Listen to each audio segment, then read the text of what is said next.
मेरे प्यारे देशवासियों, जब हम एक असाधारण लक्ष्य को लेकर के असाधारण यात्रा पर निकलते हैं तो रास्ते में चुनौतियों की भरमार होती है और चुनौतियां भी असामान्य होती है। इतनी आपदाओं के बीच ही सीमा पर भी देश के सामर्थ्य को चुनौती देने के दुष्प्रयास हुए, लेकिन एलओसी से लेकर एलएसी तक देश की संप्रभुता पर जिस किसी ने आंख उठाई, देश की सेना ने, हमारे वीर जवानों ने उसका उसी की भाषा में जवाब दिया है।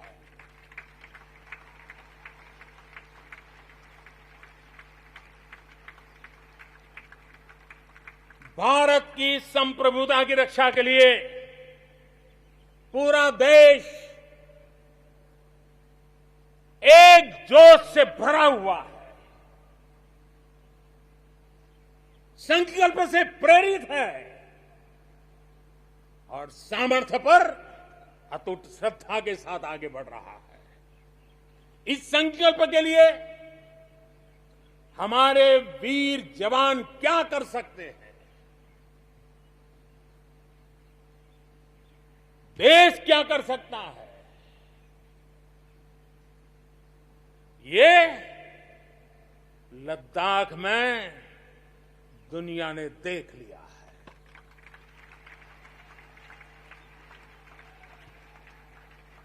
मैं आज मातृभूमि पर न्योछावर उन सभी वीर जवानों को लाल किले की प्राचीर से आदरपूर्वक नमन करता हूं। आतंकवाद हो या विस्तारवाद, भारत आज डटकर मुकाबला कर रहा है। आज दुनिया पर का भारत पर विश्वास और मजबूत हुआ है। पिछले दिनों संयुक्त राष्ट्र सुरक्षा परिषद के अस्थायी सदस्य के रूप में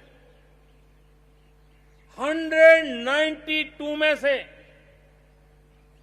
192 में से 184 देशों का भारत को समर्थन मिलना, ये हमारे हर हिंदुस्तानी के लिए गर्व दिलाता है। विश्व में हमने कैसी अपनी पहुंच बनाई है, उसका यह उदाहरण है। और यह तभी संभव होता है जब भारत खुद मजबूत हो, भारत सशक्त हो, भारत सुरक्षित हो। इसी सोच के साथ आज अनेक मोर्चों पर काम किया जा रहा है। मेरे प्यारे देशवासियों, हमारे पड़ोसी देशों के साथ, चाहे वो हमसे जमीन से जुड़े हो या समंदर से, अपने संबंधों का हम सुरक्षा, विकास और विश्वास की साझेदारी के साथ जोड़ रहे हैं। भारत का लगातार प्रयास है कि अपने पड़ोसी देशों के साथ हम अपने सदियों पुराने सांस्कृतिक, आर्थिक और सामाजिक रिश्तों को और गहराई दें। दक्षिण एशिया में दुनिया की 1/4 जनसंख्या रहती है। हम सहयोग और सहभागिता से इतनी बड़ी जनसंख्या के विकास और समृद्धि की अनगिनत संभावनाएं पैदा कर सकते हैं।